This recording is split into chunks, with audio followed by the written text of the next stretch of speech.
Hello everyone, welcome to monk tutorial. दोस्तों, आज के इस वीडियो लेक्चर में हम जानेंगे यूटिलिटी सॉफ्टवेयर के बारे में। यूटिलिटी सॉफ्टवेयर क्या होता है, इसके अंतर्गत हम जानेंगे डिस्क फॉर्मेटिंग क्या होती है, डिस्क क्लीनअप क्या होता है, backup program, antivirus utility, disk fragmentation, file manager और फाइल कंप्रेशन यूटिलिटी सॉफ्टवेयर क्या होते हैं।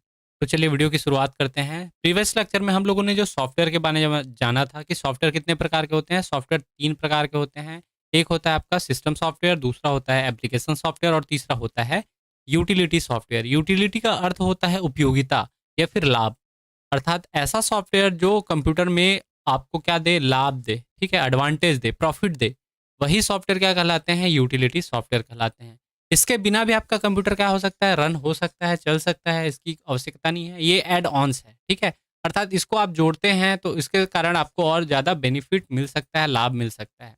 सबसे पहले समझते हैं यूटिलिटी सॉफ्टवेयर होता क्या है। यूटिलिटी सॉफ्टवेयर का डेफिनेशन समझे तो यह कंप्यूटर के कार्य को सरल बनाने, उसे असिद्धियों से दूर रखने तथा सिस्टम के विभिन्न सुरक्षा कार्यों के लिए बनाया गया सॉफ्टवेयर है। सिस्टम को क्या करने के लिए, सिस्टम के कार्य को सरल बनाने के लिए, उसकी अशुद्धियों को दूर रखने के लिए तथा सिस्टम के विभिन्न सुरक्षा कार्य अर्थात उसकी जो सिक्योरिटी है उसको ध्यान में रखकर इसको क्या किया जाता है, इस सॉफ्टवेयर को डिजाइन किया जाता है। इसका उपयोग कई एप्लीकेशन सॉफ्टवेयर में भी किया जा सकता है। यूटिलिटी सॉफ्टवेयर कंप्यूटर की कार्य क्षमता में वृद्धि करता है। मान के चलते हैं आपका जो जो भी यूटिलिटी सॉफ्टवेयर रहता है ये किस लिए रहता है कि आपके कंप्यूटर को लाभ मिल सके। क्या लाभ मिलता है कि उसकी सुरक्षा, आपकी सुरक्षा वाला कार्य कर सकता है, अशुद्धि दूर कर सकता है और जो बाकी कंप्यूटर के कार्य हैं उनको सरल बनाता है। उसके कारण जो कंप्यूटर की कार्य क्षमता रहती है उसमें क्या हो जाती है, वृद्धि हो जाती है। अब जब समझते हैं यूटिलिटी सॉफ्टवेयर के जो उदाहरण है यानी कि एग्जाम्पल हैं वो कौन कौन से हैं।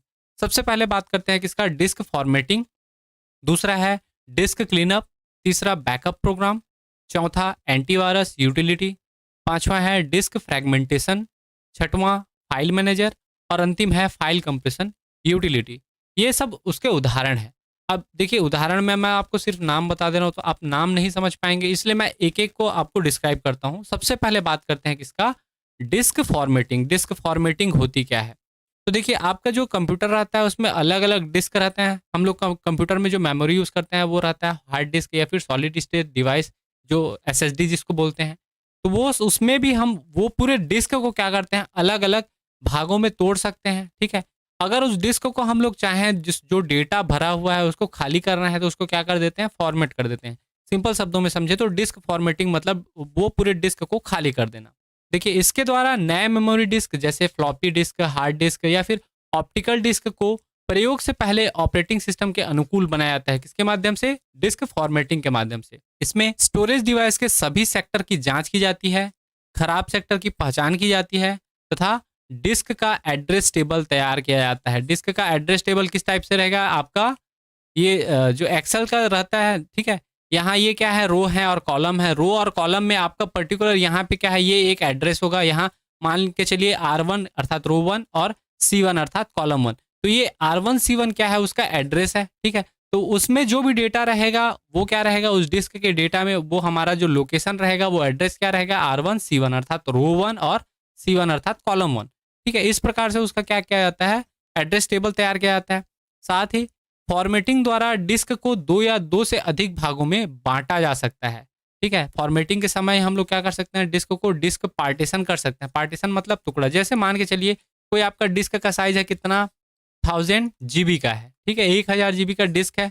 इसको हम लोग क्या करेंगे, पार्टीशन करेंगे तो ये 500 GB 500 GB का क्या हो जाएगा, 2 अलग अलग डिस्क हो जाएगा, ठीक है, 500 GB। तो ये जो प्रोसेस है 2 भागों में बांटने की प्रक्रिया, इसको कहा जाता है डिस्क पार्टीशन, ठीक है। ये चीज याद रखिएगा, डिस्क को 2 भागों में जब बांटते हैं तो उसको क्या कहलाता है, 2 भाग या फिर अधिक भाग भी हो सकते हैं, ठीक है। 3 भाग में भी बांट सकते हैं, 4 भाग में। जैसे 4 भाग में करें 1000 GB का कितना होगा, 250 GB का 4 भाग होगा तब वो 1000 GB होगा। इस टाइप से ये जो प्रोसेस होती है इसको कहा जाता है डिस्क पार्टीशन। फॉर्मेटिंग के दौरान डिस्क पर पहले से मौजूद डाटा को मिटाया नहीं जाता, ठीक है। जो फॉर्मेटिंग आप करते हैं, हम लोग नॉर्मली जो मोबाइल फॉर्मेटिंग होता है वो अलग हो जाता है। इसमें हम लोग क्या करते हैं, मोबाइल फॉर्मेटिंग में हमारा जो मोबाइल है उसमें कोई डेटा रहता है, उसको अगर हम लोग कंप्लीट फॉर्मेट करते हैं तो क्या हो जाता है, जो भी हमारा डेटा रहता है वो क्या हो जाता है, मिट जाता है। लेकिन जो आपका डिस्क फॉर्मेटिंग का प्रोसेस होता है लैपटॉप में, कंप्यूटर में, उसमें डिस्क पर पहले से मौजूद जो भी डेटा रहता है उसको मिटाया नहीं जाता है। ये चीज़ ध्यान रखिएगा, ये मोबाइल में और आपके सिस्टम में अलग-अलग होता है।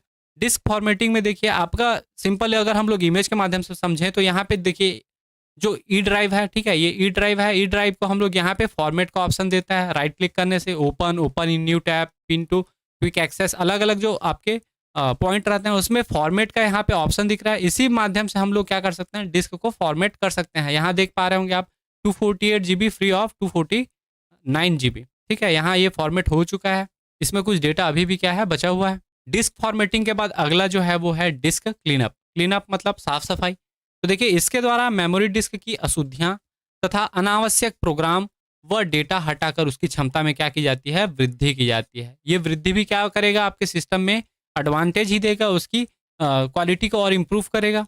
डिस्क क्लीनअप का कुछ इस प्रकार से एग्जांपल आप देख सकते हैं। इस प्रकार से होता है क्या, जैसे हम लोग सी ड्राइव को यहाँ पे क्या कर रहे हैं, क्लीन कर रहे हैं, तो क्लीनिंग ऑफ ड्राइव विंडोज सी, ठीक है, तो सी ड्राइव यहाँ पे क्लीन हो रहा है। इस टाइप का ये डिस्क क्लीनअप का प्रोसेस होता है। ये भी आपका क्या करता है, हम लोग जैसे मोबाइल यूज़ करते हैं, मोबाइल में भी आप देखेंगे क्लियर कैश फाइल होता है, ठीक है, या फिर वो जो टेम्पररी फाइल होता है उसको भी डिलीट करने के लिए अलग अलग मोबाइल में ऑपरेटिंग सिस्टम में ऑप्शन देते हैं, वही डिस्क क्लीनअप कहलाता है, सिंपल शब्दों में समझे तो।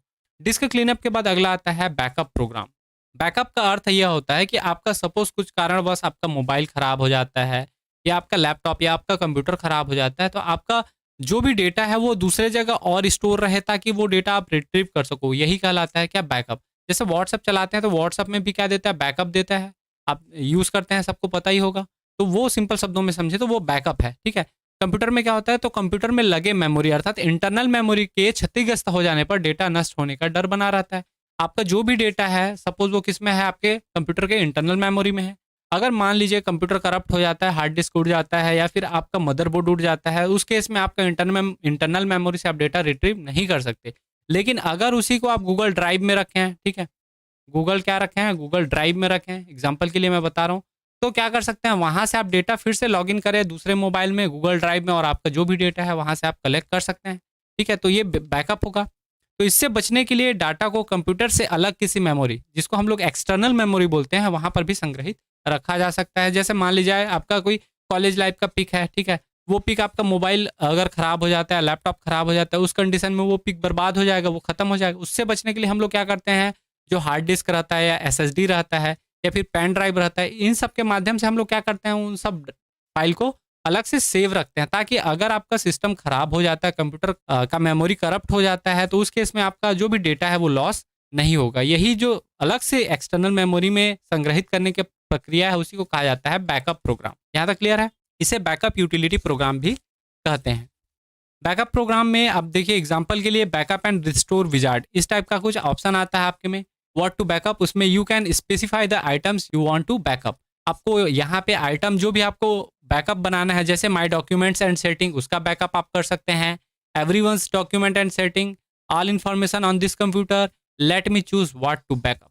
अलग अलग आपके वो हैं, आप सपोज इसको करते हैं, उसके बाद नेक्स्ट करेंगे तो आपको अलग से ऑप्शन मिलेगा, ठीक है। तो इस प्रकार से जो बैकअप एंड रिस्टोर विजार्ड है वो बैकअप प्रोग्राम के अंतर्गत आता है। इसके माध्यम से हम लोग अपने किसी भी डेटा या किसी भी फाइल का बैकअप बना सकते हैं, ठीक है। बैकअप प्रोग्राम के बाद अगला आता है एंटीवायरस यूटिलिटी सॉफ्टवेयर।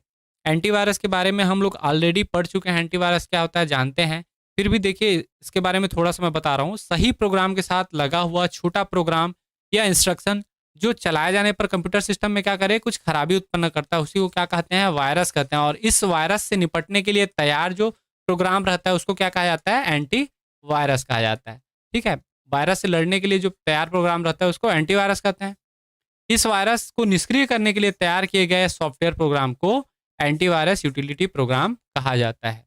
यहाँ तक क्लियर है? वायरस के लिए अलग से आपको वीडियो लेक्चर मिल जाएगा। अब देखिए इसको इमेज के माध्यम से अगर समझें तो ये आपका क्या है, वायरस है। इस वायरस से लड़ने के लिए आपको क्या चाहिए, एक एंटीवायरस चाहिए। ये एंटीवायरस है, ये वायरस से क्या करता है, लड़ता है। एंटीवायरस यूटिलिटी आपको समझ आ गया होगा। अगला बात करते हैं disk fragmentation. Disk fragmentation simple शब्दों में अगर समझें तो डिस्क को छोटे छोटे भागों में तोड़ना, इसका टुकड़ा टुकड़ा करना, ये क्या कहलाता है, डिस्क फ्रैगमेंटेशन कहलाता है। जब किसी फाइल को डिस्क पर स्टोर किया जाता है तो कंप्यूटर सबसे पहले प्राप्त होने वाली खाली जगह पर उसे स्टोर कर देता है, ठीक है। अब देखिए मान लीजिए मैं आपको एक सिंपल सा बता रहा हूँ, एक आपका थैला है, एक बैग है, इस बैग में आपको क्या करना है, इस झोला है मान के चलिए, झोला समझते होंगे आप लोग। इस थैले में या इस बैग में या इस झोले में आपको सब चीज़ सब्जी लेने जा रहे हैं। यहाँ आप क्या करेंगे, आलू डाल दिए, फिर टमाटर डाल दिए, फिर गोभी डाल दिए, अलग अलग प्रोडक्ट डाल दे रहे हैं। तो वो क्या होगा, एक साथ भरते जाएगा, जहाँ नीचे नीचे खाली रहेगा नीचे से भरते जाएगा, अर्थात जहाँ खाली जगह रहता है उसको वहाँ पे स्टोर कर देता है। इस प्रकार बार बार उपयोग से डिस्क विभिन्न टुकड़ों में क्या हो जाता है, बढ़ जाता है। ये वाला लेयर किसका हो गया, आलू का, ये वाला किसका हो गया, टमाटर का, ये वाला लेयर किसका हो गया, गोभी का। इस टाइप का जो लेयरिंग होता है वही कहलाता है क्या, डिस्क फ्रेगमेंटेशन। ठीक है। लेकिन इसमें क्या होता है, डिस्क बटने के कारण जो होता है, जो इसकी पढ़ने की गति है, अगर मैं बोलूं आपको इस थैले से आपको आलू निकाल के देना है, तो अब फिर उसमें क्या होगा, आलू नीचे वाले लेयर में आपको खोजने में दिक्कत होगी। तो उसमें क्या हो जाती है, कंप्यूटर के पढ़ने की जो गति होती है, रीडिंग की जो कैपेसिटी है, वो हो जाती है, स्लो हो जाती है। और इसको ठीक करने के लिए डिस्क डिफ्रैगमेंटेशन डिस्क डिफ्रैगमेंटेशन प्रोग्राम चलाया जाता है, जो सभी फाइलों को पुनः व्यवस्थित करता है।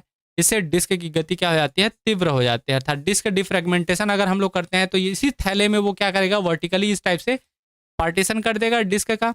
अब यहाँ पे आपका क्या रहेगा, आलू रहेगा, टमाटर रहेगा, गोभी रहेगा, इस टाइप से।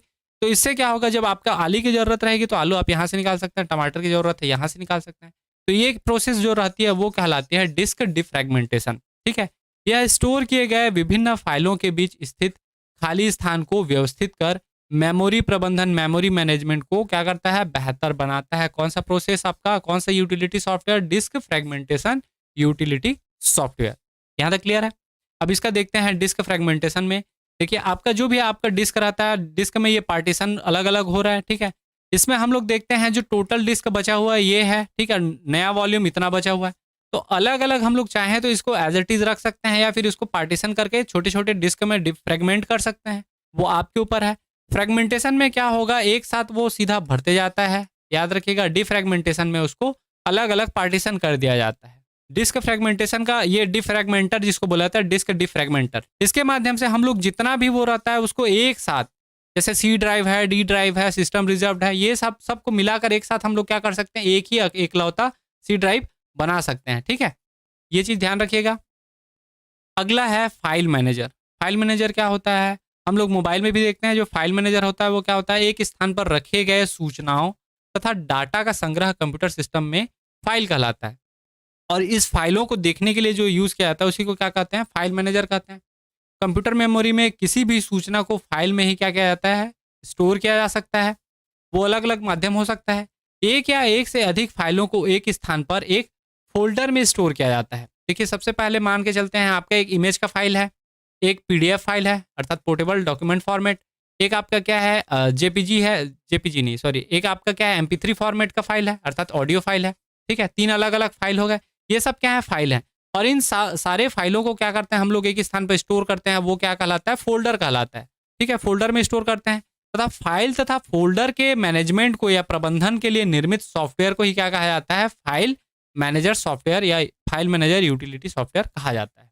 यहाँ तक क्लियर है। कंप्यूटर में प्रत्येक फाइल का एक विशेष नाम, साइज, टाइप तथा मेमोरी में क्या होता है, लोकेशन होता है। जो भी फाइल रहता है उसका नाम अलग अलग रहता है, साइज अलग रहता है, टाइप अलग रहता है। ठीक है। वो टाइप में क्या हो सकता है, वो पीडीएफ हो सकता है, वो वर्ड का फाइल हो सकता है, वो पावर पॉइंट का हो सकता है। साइज उसका डिपेंड करता है उसका फाइल कितना बड़ा है। ठीक है। लोकेशन में अर्थात कौन से फोल्डर में है, कौन सी ड्राइव में है, वो उसका लोकेशन होगा। प्रत्येक फाइल के साथ उसकी प्रॉपर्टीज दर्शाई जाती है। आप कभी भी कोई भी फाइल देखते हैं उसके नीचे आप राइट क्लिक करेंगे और नीचे में आता है प्रॉपर्टीज, वहां जाकर आप देखते हैं तो वहां पे प्रॉपर्टीज दिखा दी जाती है, जिससे फाइल के निर्माण का डेट और टाइम, अंतिम बार जो देखा गया है या एक्सेस किया गया है उसका टाइम, या फिर अपडेट किया गया है, अद्यतन बनाने के लिए जो भी तिथि रहती है, जो डेट रहता है, टाइम रहता है, वो सब भी क्या होता है, दर्शाया जाता है किसमें, फाइल मैनेजर के माध्यम से। ठीक है। फाइल मैनेजर फाइल तथा फोल्डर को अलग अलग ऑप्शन देते हैं। उसमें व्यू का option, edit, print, move, copy, delete तथा मॉडिफाई करने की सुविधा प्रदान करता है। क्या क्या सुविधा करता है, व्यू का सुविधा देता है अर्थात देखने के लिए, एडिट करने के लिए, सुधार करने के लिए, प्रिंट करने के लिए, मूव अर्थात खिसकाने के लिए एक फोल्डर से दूसरे फोल्डर में, कॉपी करने के लिए और डिलीट करने के लिए, साथ ही मॉडिफाई उसमें कोई परिवर्तन करने के लिए भी उसकी सुविधा प्रदान करता है। कौन सा, आपका फाइल मैनेजर। ऑपरेटिंग सिस्टम कोई भी फाइल बनाने से पहले उसे एक विशेष नाम दिए जाने का अनुरोध करता है, जिसे फाइल नेमिंग कहते हैं। एक्सटेंशन नहीं है ना, ये फाइल नेमिंग। आप कोई भी फाइल बनाते हैं उसको सेव करते हैं तो आपको अनटाइटल्ड करके दे दिया रहता है, आप उसमें अपना नाम अपने हिसाब से सेव कर सकते हैं।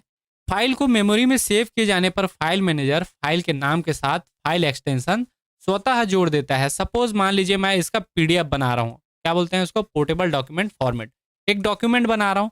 इसी फाइल को मैं अगर सिंपल सा नाम दूं यूटिलिटी सॉफ्टवेयर, बस इतना ही मेरे को लिखना है। डॉट पीडीएफ करके आपका कौन डाल देगा, फाइल मैनेजर अपने आप क्या कर देगा, उस फाइल एक्सटेंशन को स्वतः जोड़ देगा किसमें, इस पीडीएफ फाइल में, जो फाइल के प्रकार पर निर्भर करता है। हम लोग पीडीएफ अगर सेव करना चाहते हैं तो वो पीडीएफ चूज करेंगे, उसके बाद वो क्या होगा, सीधा डॉट पीडीएफ फॉर्मेट में वो फाइल मैनेजर सेव कर देगा। सामान्यतः फाइल एक्सटेंशन 3 कैरेक्टर का होता है, जैसे dot PDF, dot DOC, dot EXE, dot PPT. ठीक है, ये जितने भी हैं ये सारे क्या है, एक्सटेंशन है, फाइल एक्सटेंशन। पीडीएफ क्या है, डॉक्यूमेंट फॉर्मेट है। डॉक क्या है, ये भी डॉक्यूमेंट फॉर्मेट है, वर्ड डॉक्यूमेंट फॉर्मेट है। ईएक्सी क्या है, एग्जीक्यूटिबल फाइल है। पीपीटी क्या है, पावर पॉइंट प्रेजेंटेशन का फाइल है। तो ये सारे जितने हैं इसमें आप देख पा रहे होंगे 3-3 कैरेक्टर ही हैं इसमें। ठीक है, 3 कैरेक्टर का होता है, जिसे फाइल के नाम के बाद डॉट लगाकर लिखा जाता है, अर्थात dot PDF, dot DOC, dot EXE और dot PPT. File manager file तथा फोल्डर को ट्री स्ट्रक्चर के रूप में प्रदर्शित करता है। ट्री स्ट्रक्चर के रूप में क्या करता है, फाइल मैनेजर प्रदर्शित करता है। ट्री स्ट्रक्चर क्या होता है इसको समझें तो देखिए, मान के चलते हैं क्या है, ये सी ड्राइव है। सी ड्राइव में बहुत सारे फोल्डर हो सकते हैं। मान के चलते हैं ए बी सी नाम से, ए बी डी नाम से कोई फोल्डर है। इस फोल्डर में अलग अलग फाइल हो सकते हैं। तो इस प्रकार से ये जो स्ट्रक्चर तैयार होता है वो कहलाता है क्या, ट्री स्ट्रक्चर। अब देखिए, वो फाइल या तो पीडीएफ के हो सकते हैं, वो फाइल पीपीटी के हो सकते हैं, एक्सेल सीट के हो सकते हैं, डॉक्यूमेंट के हो सकते हैं, डॉक्स के हो सकते हैं, अर्थात माइक्रोसॉफ्ट ऑफिस के ही डॉक्यूमेंट फॉर्मेट है। उसके अलावा MP4 हो सकता है। आप एक ही फोल्डर में, फोल्डर ए में ये सारे चीज़ कंटेंट हैं, फोल्डर बी में भी इस प्रकार से। तो ये कुछ इस प्रकार से एक ट्री का स्ट्रक्चर प्रोवाइड करता है। ठीक है, बेस आपका क्या है, सी ही है। ठीक है, समझ पा रहे हैं। फाइल मैनेजर के बाद अगला है डेटा या फाइल कंप्रेशन यूटिलिटी। इस यूटिलिटी प्रोग्राम का उपयोग फाइल के आकार को छोटा करने के लिए किया जाता है, ताकि वह मेमोरी में कम जगह ले सके तथा उसे नेटवर्क पर कम समय में स्थानांतरित किया जा सके। जैसे पुराने ज़माने में जो मोबाइल आते थे उसमें क्या होता था, आपका जो वीडियो के फॉर्मेट रहते थे वो क्या रहते थे, MP4 वीडियो फॉर्मेट रहते थे, या फिर क्या होता था 3GP वीडियो फॉर्मेट रहता था। ठीक है, आजकल हायर रेजोल्यूशन के वीडियो फॉर्मेट मोबाइल में चलते हैं, लेकिन जो 3GP वीडियो फॉर्मेट है वो क्या होता था, सबसे लोअर क्वालिटी का होता था, जो छोटे मोबाइल में पहले देखा जाता था। तो उसमें क्या किया जाता था, MP4 वीडियो को पहले क्या करते थे, MP4 टू 3GP कन्वर्ट करते थे। ठीक है, इस प्रोसेस में क्या होता था, आपका मान के चलते हैं ये 200 MB का जो वीडियो फाइल है वो कितना में कन्वर्ट हो जाता था, 200 MB का आपका 20 MB में। और ये 20 MB का वीडियो थोड़ा फटा दिखता था, क्वालिटी डाउन हो जाती थी, लेकिन ये कंप्रेस कर देता था। सेम चीज़ आपका क्या करता है, डेटा या फाइल कंप्रेशन यूटिलिटी सॉफ्टवेयर। ये भी जो कन्वर्टर टाइप रहते हैं ये सब यूटिलिटी सॉफ्टवेयर के ही हैं। अर्थात कोई भी प्रोग्राम है या फाइल है उसके आकार को क्या करने के लिए, छोटा करने के लिए हम लोग किसका करते हैं, कंप्रेशन का यूटिलिटी सॉफ्टवेयर का यूज़ करते हैं। ठीक है, ताकि वो क्या करे, मेमोरी में कम जगह ले, साथ ही उसको नेटवर्क में हम लोग एक जगह से दूसरे जगह भेजना है तो उसको कम समय में क्या कर सकें, स्थानांतरित कर सकें। कंप्रेस्ड फाइल को पुनः खोलने के लिए डिकम्प्रेशन सॉफ्टवेयर का भी उपयोग किया जाता है। देखिए, आपका कंप्रेशन का दूसरा जो तरीका होता है, एक आप जानते हैं जिप फाइल रहता है। ठीक है, जिप फाइल या रार फाइल, डॉट रार करके रहता है। इसमें भी हम लोग क्या कर सकते हैं, कंप्रेस कर सकते हैं। कैसे कंप्रेस करते हैं, मान लीजिए हम लोग को 10 डॉक्यूमेंट फाइल हैं। ठीक है, टोटल 10 डॉक्यूमेंट फाइल का जो साइज है वो 10 MB का है। लेकिन अगर इस 10 MB के फाइल को मैं जिप में कन्वर्ट करूं तो ये मे बी 8 MB से 9 MB का फाइल बनेगा। ठीक है, वो कुछ नहीं करता, वो पूरा फाइल सेम रहेगा, लेकिन उसको कंप्रेस करके जिप करके एक ही फोल्डर में वो रख देता है और उसको वो क्या करते हैं, फिर दूसरे जगह हम लोग स्थानांतरित कर सकते हैं, मेल कर सकते हैं। इसके माध्यम से क्या होता है, जब इस जिप फाइल को हम लोग को खोलना रहता है तो फिर से विनजिप का जो सॉफ्टवेयर है, विनरार का रखते हैं, वो डिकम्प्रेशन का काम करता है। अर्थात उस फाइल को फिर से वो क्या कर देता है, खोल देता है, और वो जो 8 MB का फाइल था वो फिर से पुनः किस में कन्वर्ट हो जाता है, 10 MB के फाइल में। जैसे JPG अर्थात जो चित्र वाला है, MP3 ऑडियो फाइल है, MPEG अर्थात वीडियो फॉर्मेट का फाइल है, इन सबको कंप्रेस करने के लिए क्या करते हैं, आपका डेटा या फाइल कंप्रेशन यूटिलिटी सॉफ्टवेयर का यूज़ किया जाता है। सबके लिए अलग अलग है। एग्जाम्पल अगर हम लोग समझें तो देखिए, जो ओरिजिनल फाइल रहता है, ओरिजिनल फाइल कंप्रेसर में जाता है। कंप्रेसर क्या करता है, उसको बड़ा साइज को एक छोटे साइज में कंप्रेस कर देता है। अब उसके बाद डिकम्प्रेसर में वो जाएगा, वो फिर से खोलेगा डिकम्प्रेसर और फिर उसका साइज कितना है, ये सपोज आपका कितना है 10 MB है, ये आपका कितना हो गया 8 MB, और इस 8 MB को ये फिर से किस में कन्वर्ट कर देगा 10 MB में, डिकम्प्रेसर। ठीक है, तो कुल मिलाकर आपका डेटा का लॉस भी नहीं होता, साथ ही जो ट्रांसफर हम लोग डेटा करते हैं, स्थानांतरण करते हैं, तो उसमें साइज आपको 2 MB की बचत हो गई। ठीक है, इस प्रकार से यह कार्य करता है। इसके एग्जाम्पल अगर समझें तो देखिए यहाँ पे मैं वीडियो कन्वर्टर का एक एग्जाम्पल लिया हूँ, फ्री वीडियो कंप्रेसर। ठीक है, ये वीडियो कन्वर्टर भी बोल सकते हैं। आपका बेसिक जो फाइल है वो कितना MB का है, 32.43 MB का है, और इसका जो फॉर्मेट है वो 19201080 अर्थात 180p का ये क्या है, वीडियो है। इसको हम लोग 180p के वीडियो को हम लोग चाहें तो क्या कर सकते हैं, 144p में कन्वर्ट कर सकते हैं। ठीक है, इसके माध्यम से यही क्या कहलाता है, डेटा या फाइल कंप्रेशन यूटिलिटी सॉफ्टवेयर। आशा है ये चीज़ समझ आ गई होगी कि यूटिलिटी सॉफ्टवेयर क्या होती है। यहाँ तक वीडियो पूरा देखने के लिए धन्यवाद। अगर वीडियो पसंद आया होगा तो प्लीज़ लाइक करें, चैनल पर अगर हम नए हैं तो चैनल सब्सक्राइब करें। मिलते हैं अगले वीडियो लेक्चर में, तब तक के लिए जय हिंद, जय भारत।